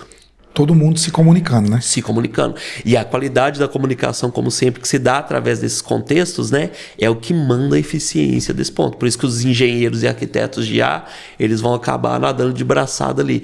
E para ser engenheiro e arquiteto de IA, não precisa ser programador, não precisa ser da tecnologia. Muito importante falar isso. Precisa entender do seu negócio, quais são os indicadores e como que descreve ele. Nós voltamos para aquele tema lá, né? Precisamos de pessoas. Engenheiros de IA que pensem nas soluções, né? Porque não é ela que vai desenvolver. Isso. Para desenvolver, nós estamos aqui de novo, né? Vou vender o peixe aqui. Para desenvolver, vai ter empresas como a nossa, que é especialista em logística, que desenvolve. Exato. Utilizando IA, especialista em compras, estoque já é especialista em IA também. Mas o que é que você precisa lá? É você que vai saber, é você que vai ter a dor e vai conseguir pensar de como essas soluções vão te ajudar. E a gente está aqui para resolver na hora certa. Mas tem outra coisa que você falou aqui também que eu não poderia deixar de passar de falar, de reforçar. De concordar e reforçar, né? Que é... Eu fiz a pergunta proposital sobre o dólar, sobre a política, né? Uhum. Porque, realmente, a gente escuta isso do cliente. Você escuta também isso? O tempo todo. Hoje eu escutei uma centena de vezes. Eu escutei de um cliente que foi assim: eu queria saber quando a ponte cair, eu queria saber antes da ponte cair. Eu disse, no roteirizador, sabe? No roteirizador, eu disse, ótimo, eu tive que sair, porque não tinha mais como continuar o processo. porque é um roteirizador, eu não vou fazer esse tipo de análise. Aquilo foi um acidente aconteceu. Claro que você tem que ter rotas alternativas, tal, mas isso nós já temos tecnologia para isso. Acabou, caiu. Waze, roteirizar, né? A questão não é prever, é reagir. É reagir. Então, e aí eu pego a deixa que a gente começou a falar sobre isso, que é assim, o básico bem feito. Até com a IA, eu acho que rola também essa premissa, começar. Eu acho que nós precisamos começar a utilizar as tecnologias, nós precisamos iniciar o projeto. Se você precisar fazer o estoque, coloca o estoque para rodar. Depois, agora vamos analisar compras, analisando outros fatores, fazer a perfumaria. Perfeito. Porque, como você falou, você tem um mato alto para cortar ainda. Perfeito. Vamos cortar o mato alto para depois a gente achar as agulhas no palheiro, né? Eu posso até colaborar com uma história também, não posso citar a empresa que Santo não, né? solicitou isso, mas a gente estava numa empresa que ela vendia bastante devido a influenciadores. E teve um dia que estourou de vendas lá, porque uma determinada influenciadora se divorciou e eles tinham anunciado com ela e a campanha foi pra frente e bum! E o gerente de tecnologia de lá me perguntou, cara, eu preciso conseguir prever quando isso vai acontecer. Eu falei, cara, você quer prever quando alguém vai se divorciar? A gente continuou conversando, eu fui entendendo o problema, entendi como é que isso trata. Não, entendo que é difícil, mas a gente precisa prever. Quando a gente foi analisar de fato o problema, primeiro, né, a pessoa se divorciou. Como eu falei, o mais importante às vezes é reagir. O ser humano ele não tem capacidade de notar a anomalia, a gente chama isso de viés. Minha predição tá para baixo, né? Tá aqui. E de repente minha realidade está bem para cima. No segundo, terceiro, quarto dia eu já consigo detectar aquilo ali como anomalia. Não é normal que aconteça isso. E o fato de eu detectar de forma antecipada me permite reagir muito mais rápido. Então, às vezes, não o que é imprevisível é imprevisível. A reação mais rápida. A reação mais rápida é o que muda. É o que muda de fato o que está acontecendo lá. Mas mais do que isso, a gente percebe os viés humanos. Vou fazer uma provocação para todo mundo que está me escutando. A cabeça humana é cheia de vieses. Você não controla determinadas coisas. Você não tem controle de determinadas coisas. E o pior de tudo, essas coisas decidem a sua empresa, decidem sua vida. Por exemplo, tenta aí não fazer o que eu vou pedir para vocês. Tenta não fazer. Calcula quanto que é 2 mais 2. Imediatamente já se sabe a resposta. O sistema que é ativado não está sob seu controle e o mais perigoso esse sistema é o que dirige para você. Esse sistema é o que muitas vezes responde o e-mail, é o sistema que toma a decisão, é o que o Kahneman chama de sistema 1, né? E a gente costuma se guiar, e aí eu vou citar outro livro, né? Então Kahneman sobre o sistema 1, mas a lógica do cisne negro, que começa a falar que essas eventualidades, essas explosões, essas coisas chamam muita atenção. Essa empresa teve uma Black Friday que fez ela vender 20 vezes mais, fez ela ser investida e tudo mais. Isso gerou em todas as pessoas da empresa um viés muito grande com a Black Friday. Só que o que a gente reparou olhando o histórico da empresa? Que na Black Friday, a venda deles era mais ou menos 14% do ano, no mês da Black Friday. E eles preparavam todo o estoque deles para essa data. Já nos outros meses, eles deixavam o estoque falhar. Então, nos outros meses, um monte de ruptura acontecendo. Perdia venda, porque só olhava para o Black Friday. Então, só o fato de você se tornar mais pragmático, olhar que aquele evento, né? Beleza, foi grande, mas se olhar isso através de uma lente de um modelo descritivo e perceber que, na verdade, a sua maior demanda está distribuída no ano, se eu não me engano, a demanda deles estava distribuída em agosto e setembro, os 2 meses lá, eles vendiam mesmo tanto da Black Friday e perdiam venda por causa da questão do estoque. Mas eles só olhavam para o Black Friday. Era um evento movendo a empresa inteira, o que gerava miopia. Então, era o sistema 1 agindo de forma não analítica, de forma não pragmática, levando com que eles desotimizassem a operação deles. E o fato de se trazer ciência de dados, o primeiro grande ganho é isso. Eu vou dar um exemplo aqui que muita gente vai me matar de coração. Mas tem uma grande empresa de estacionamentos que procurou a gente durante a pandemia. Eu tenho um slogan pelo MIT em precificação. A gente queria fazer um produto de precificação também. E essa empresa, inclusive me fez desistir de fazer o produto de precificação, foi essa empresa. Um dia eu volto para essa área ainda. Essa empresa procurou a gente falar, olha, a gente quer reduzir o nosso preço aqui, a gente queria um estudo sobre o assunto. Beleza, peguei e fui fazer o estudo, eles queriam reduzir o preço deles, porque não estava tendo uso do estacionamento. Não estava tendo uso do estacionamento. Aí a primeira coisa, né, que eu como especialista peguei e falei assim, por que a demanda caiu? A demanda caiu por causa da pandemia. Caiu nos estacionamentos de aeroporto, porque as pessoas não estão voando. Se as pessoas não estão voando, o que isso tem a ver com preço? Nada. Você não tem demanda no voo, você não tem demanda no estacionamento. Aí você vai diminuir o seu preço, sua demanda vai aumentar? Não. O primeiro estudo que eu fiz foi que, e eles estavam dentro do estacionamento, né? Ou seja, eles tinham uma vantagem competitiva, porque em época de pandemia ninguém queria pegar uma van para chegar até o aeroporto com outras pessoas, né? Então eles tinham essa vantagem competitiva. E aí eu comecei a fazer vários estudos. Primeiro, quanto mais perto do aeroporto, maior era o valor agregado do estacionamento. E o segundo foi, olha, quando o estacionamento mais barato de vocês enche, o que acontece com o estacionamento mais caro? Começa a encher em sequência. O próximo carro já vai para lá. Ele não perde a demanda, não gera uma ruptura, não gera desistência. Aí o que eu fiz? Eles estavam com um preço de R$12 no estacionamento mais barato, iam descer para R$8, iam perder faturamento sem ganhar demanda. Eu sugeri, falei assim, olha, vamos fazer um estudo antes? Eu sou um filho da mãe, né? Fiz o estacionamento aumentar. Falei, vamos fazer um estudo antes? Fecha o seu produto mais barato, para com ele. Desfaz ele, o de 12. Eles tinham um de 12 e um de 45.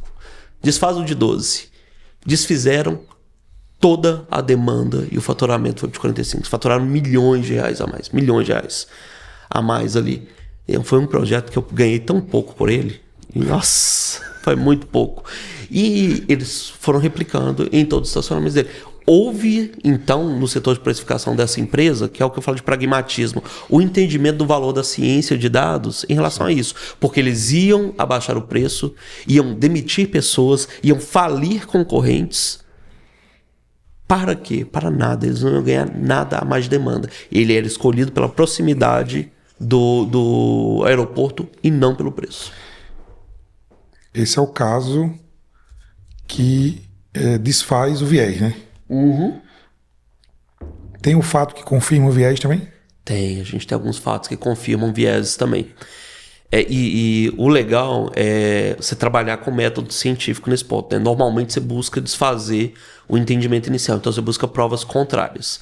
Mas, por exemplo, né, a gente tem uma técnica, aí eu vou ficar técnico de novo, né, chamada PCA, que ela é ótima para poder descobrir se uma variável tem ou não tem efeito sobre alguma coisa. Então, muitas vezes a gente utiliza o PCA e a IA para garantir que, por exemplo, o número de pessoas... Eu sei que isso é óbvio, tá? Estou usando um exemplo mais fácil, que o número de pessoas influencia diretamente na quantidade de EPI que você precisa, na demanda de EPI. Por incrível que pareça, às vezes é muito importante você confirmar aquilo que é óbvio. Então, olha, meu número de contratos influencia no número de pessoas que eu preciso, na demanda que tem. A gente trabalhou muito com serviços, né? Empresas que tinham que cuidar do toner, do computador, da máquina funcionando e tudo mais. Então, muitas vezes, a gente confirmou ali viés de churn. Então, olha, quando você tem um índice de um SLA mais baixo, seu cliente se perde realmente. Então a gente tem a utilização da IA para poder fazer essa confirmação. Normalmente através do PCA mesmo. A gente utiliza uma técnica de correlação entre a variável e o que a gente quer confirmar ou desafirmar.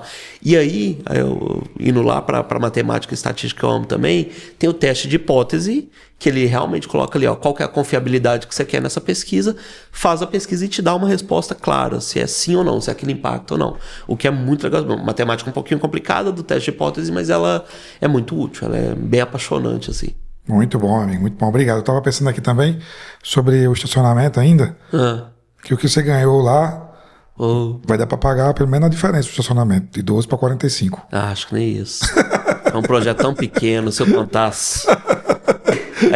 E assim, o que é mais ridículo é que você tem que pensar que é um especialista de precificação que fez um bom trabalho para o estacionamento, não fez o trabalho para ele de precificação, né? A gente Aí vai aprendendo, né? E agora eu pego essa deixa aqui, foi muito boa essa deixa sua aqui, que a gente vai aprendendo o tempo todo, né? e na nossa jornada de empreendedor. E, assim como eu, também você é muito jovem, né? Você falou aqui a idade aqui, 38 anos, pô, tem uma trajetória muito massa nas empresas. Mas a gente sabe que tem uma... Nós estamos, acho que, no meio das gerações, né? Sim. Você acha que é correto afirmar? Nós estamos aqui na metade entre as mais novas e as mais... Eu sempre me confundo com o que eu sou. Mas olhando a idade de quem está no mercado nesse momento, de quem está começando, nós estamos no meio do caminho, né? Acho que é correto afirmar isso, sim. Como é que você vê aí essas gerações utilizando IA? De fato, no mercado de trabalho, tem alguma resistência da geração mais velha ou não tem? Pelo contrário, são os caras que estão com mais sede. Você que está tratando diretamente com esse pitch, com esse speech e com essa conversa com eles. Como é que você vê isso? Olha, eu vou ser bem categórico nesse ponto, né? É assustador o que a gente está percebendo. A IA é um meteoro que veio extinguindo o dinossauro de fato. Quem não está se adaptando está sumindo, desaparecendo. Por quê? Não tem como competir com alguém que usa bem a IA. Não tem como. Você pode ser o que for. A pessoa vai falar melhor que você, vai responder e-mails, vai ter todas as habilidades que ela precisa. Você saber usar gadgets, você saber usar a realidade virtual, você saber utilizar esses pontos. Então o que eu percebo é duas coisas. Aquela pessoa que sempre foi flexível, ela está se desdobrando e está aprendendo, e pelo fato de ter muita experiência de mercado, muito domínio, ela supera qualquer jovem, porque tem a sede de aprender e tem a experiência. Tempo de voo, né? O tempo de voo, isso faz toda a diferença no negócio. Então, assim, quem é mais velho não está saindo na desvantagem.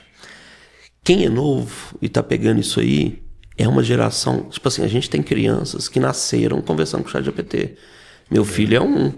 Meu filho escreve livro hoje, já que criança que vai escrever. Aprendeu a fazer equação, sistema de equação, tem 7 anos.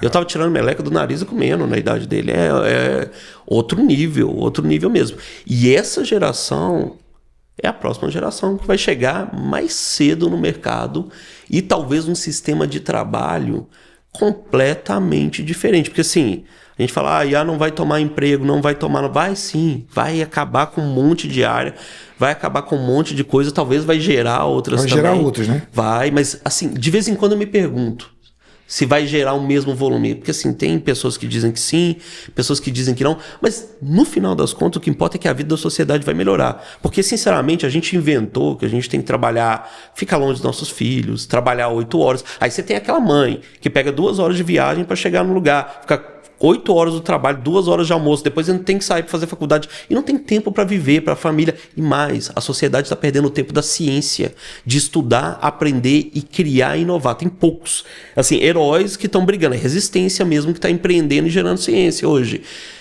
O fato é que a IA vai liberar tempo para criatividade. O que é repetitivo vai ser automatizado, o que é criativo vai permanecer. Isso pode gerar, né, sistemas de trabalho diferentes, pode manter a gente no mesmo sistema de trabalho, gerando outros ciclos de emprego, mas o fato é que a nova geração que já veio tendo acesso a um conhecimento infinito ali com o ChatGPT, a toda a história da humanidade, vai mudar a forma que a gente faz prova, vai mudar a minha prova do MIT, as diferenças que já teve da fase da IA para a fase não IA, de um ano para o outro, os caras tiveram que reinventar a forma de avaliar as pessoas por causa da IA. Isso vai mudar tudo da forma que a gente conhece, e nessas gerações a gente vai ter isso.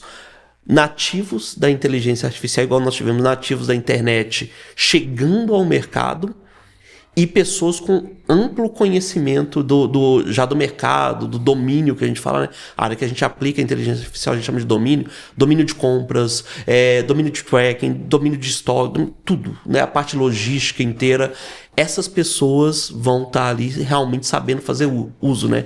Eu tive numa feira recentemente, né, várias startups expondo lá, e uma coisa que eu notei nos meninos, acho muito legal, no final das contas, acho bem legal, mas muita utilização de tecnologia por utilizar, sem pensar no valor que aquilo está gerando, se já tem um outro concorrente fazendo, se já tem alguém que faz muito melhor, pessoal fazendo um aplicativo por fazer, porque está ficando cada vez mais fácil, inclusive, fazer. Só que Quem é os dinossauros, tem um pouco mais de experiência, passa por aquilo ali e sabe separar o joio do trigo. Fala assim, ó, isso aqui já tem um mercado inteiro que não vai dar valor. Agora, esse cara aqui, eu vou conversar mais 2 vezes. Então, dava pra ver muita coisa nesse sentido, sabe? E, como sempre, né? Acho que cada um vai ter seu espaço. A gente vê profissionais velhos ali que tem muita disposição, muita vontade de fazer os negócios. E profissionais novos com muita preguiça, sem vontade nenhuma. Então, tem isso também. Né? Vai ter as duas coisas, né? Tem pessoas jovens chegando com fogo total e pessoas velhas se cansando já. E o que muda é isso, é quão disposto você tá, né? E, inclusive fica a provocação. O que quem tá assistindo a gente tá esperando para mudar para AI driven, né? O que falta? Você tá vendo tudo isso acontecendo, qual que é a desculpa depois que escutar a gente, né? O que tá faltando para isso acontecer? Tem que estar com sede, meu amigo. Sede. Vamos chamar sede de ar, né? Se você não tá com sede de ar, então aí você tem que fazer essa reflexão aí pra você. Você tá com sede de ar? A questão ou você tá entusiasmado ou você devia estar com medo. Um dos dois. Gostei, vai tá top. Meu amigo, nós aqui temos uma limitação de tempo, especificamente hoje, mas... Foi um papo bom, né? É um papo bom e daria muito, viu? Porque eu vou tirando as dúvidas aqui, vou aprendendo. Eu falei pra você, eu gosto muito de escutar e aprender mesmo. E você trouxe muito conhecimento aqui. Bastante coisa também. Foi muitas possibilidades. Eu acho que a gente vai fazer umas provocações também que são boas, né? Não, pra caramba. Eu acabei não fazendo aqui, logo no começo aqui, algumas outras provocações sobre sua carreira e sobre você, mas cabe depois outro episódio para contar sobre empreendedorismo, porque eu gosto de falar sobre empreendedorismo também aqui. Ah, legal. Sobre os desafios, o que você fez, porque vamos primeiro matar essa primeira sede do pessoal com IA nesse episódio, depois a gente faz outro sobre empreendedorismo, como é empreender com IA. Depois eu quero saber disso, aí depois nós vamos marcar um desse. Boa. Mas nesse primeiro eu não podia deixar de fazer aqui um tema, né? Não queria nem, mesmo que já passou lá a apresentação, mas eu sempre faço o quadro aqui, o telefone tocou, né? Então, você é empreendedor, já teve outros negócios, pelo que você me falou. Sim, sim. De container, a fábrica de software, agora a IA, então tem outras também, né? Outras coisas. Você já também foi profissional dedicado a uma empresa, outra empresa específica. E essa história cabe na história de empreendedorismo que a gente vai contar no outro episódio. Mas eu sempre faço um quadro aqui, o telefone vai tocar, e eu queria perguntar, nessa jornada, agora, não sei se cabe eu fazer específico da IA, mas o telefone tocou para você, quando foi que o telefone tocou? Já tem um quadro aqui, todo mundo conhece, né, as pessoas que já escutam, que é o telefone toca e a gente atende, pega um desafio e vai e arrebenta e faz o negócio acontecer. Eu queria saber de você, das vezes que o telefone tocou, uma vez aí que você possa compartilhar com a gente. Vamos lá, tem uma história bem legal. É boa, até que ela é até um pouco engraçada. Tem 2 histórias bem legais que eu tenho de telefone tocou, mas vou te falar que me colocou com meu sócio agora, a hora que a gente começou a empreender. Meu sócio, né, a gente estava fazendo uma fábrica de software. Na verdade, assim, ele já tinha a empresa dele. E ele falou, cara, olha, tem uma empresa aqui que está oferecendo 5% dela pra gente. Tá um equity de 5%. E a única coisa que a gente precisa, vai oferecer um salário também, a única coisa que a gente precisa é mudar um cabeçalho ali. Na aplicação, só mudar um cabeçalho. Falou, nunca vi trabalho mais fácil na vida. Nessa época eu não conheci meu sócio, ele é um cara otimista demais. Eu, na época, bem inocente também, né? Falei, 5%, mais um salário para mudar um cabeçalho, desenvolver, pô, tô dentro, fechei. Eu sentei tô lá e tudo mais. Ele me deixou ir para a empresa para poder executar o projeto e ele foi vender outros projetos, cuidar de outras coisas que a gente estava fazendo. E aí eu sentei com o CEO dessa empresa, né, eu lembro desse almoço que eu saí desesperado de lá. Eu sentei com ele e falei, pô, tamo junto, né? A gente foi apresentado umas reuniões antes, e sentei uma hora com ele para discutir o problema.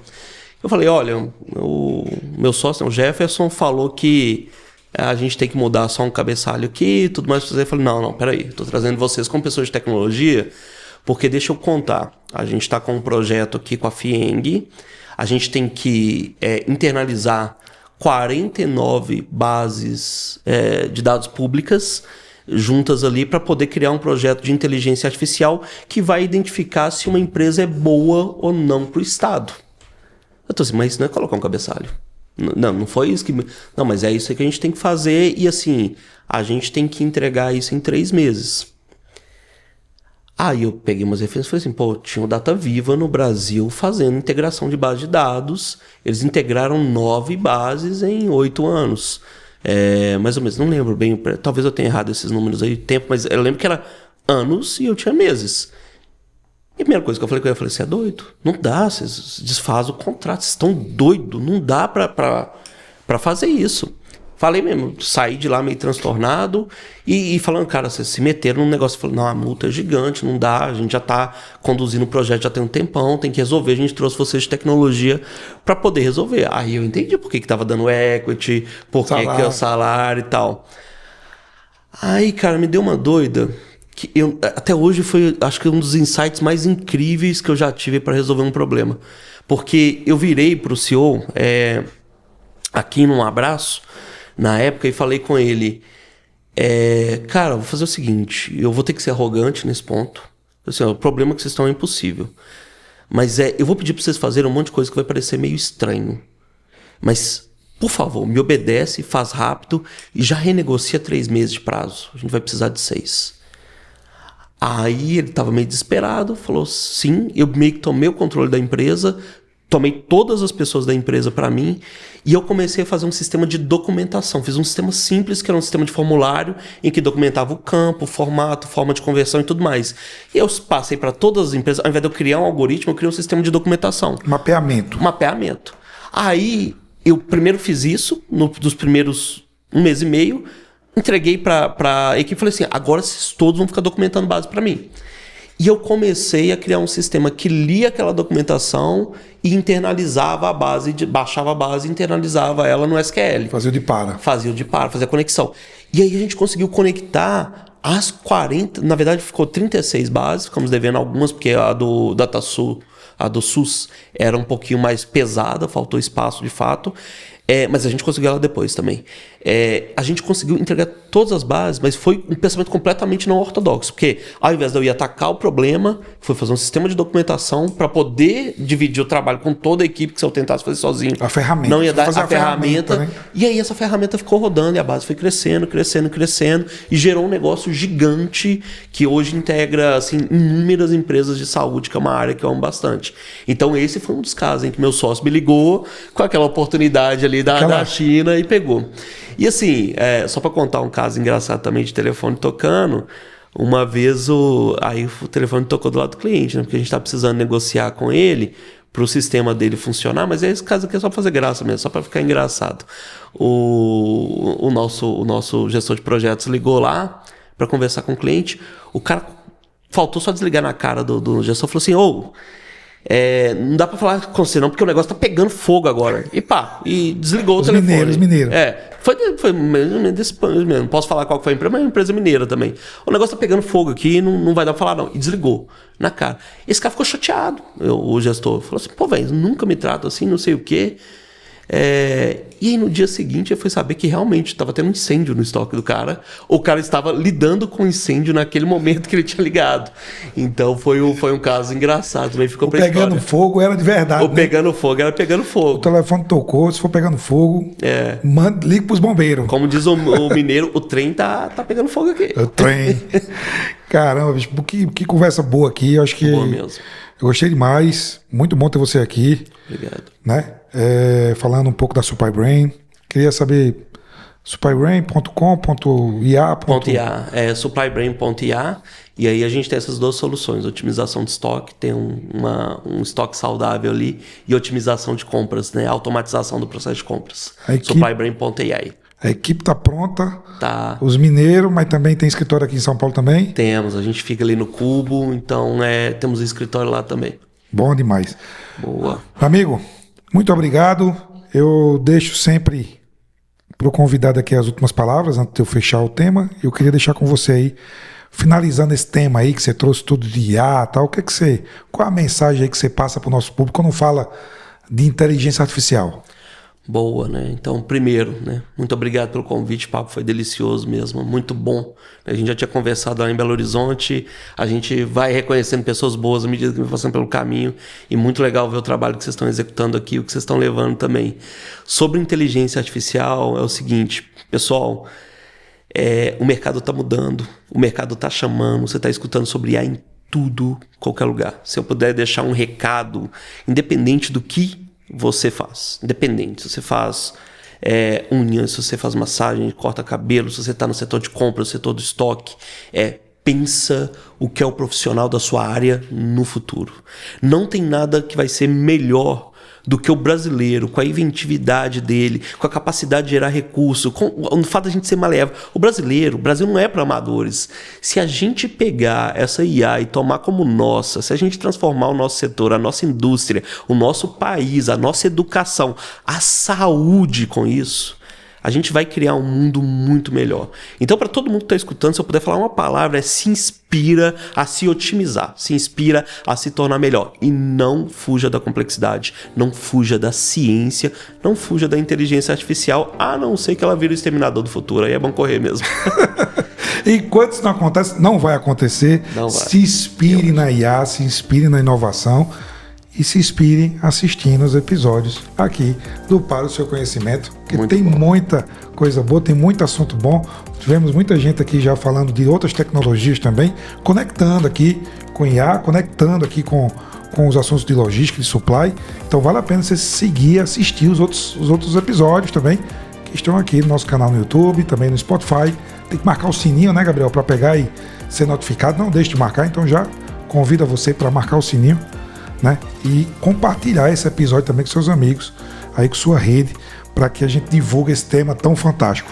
Hoje, aqui diretamente aqui dos estúdios aqui do Para o Seu Conhecimento, com os trabalhos técnicos aqui do Gabriel Leal, participação aqui do Fábio Bessota, nossa equipe de marketing. Esteve também com a gente aqui o Leonardo, também no nosso estúdio aqui, participando com a gente, e o convidado especial, Glauber da Almeida, da Superbrain, participando e deixando conteúdo fantástico. Valeu, fiquem conosco, não deixem de compartilhar esse episódio. Valeu, muito obrigado, meu amigo. Bom, valeu, obrigado, gente. Valeu, show de bola, hein?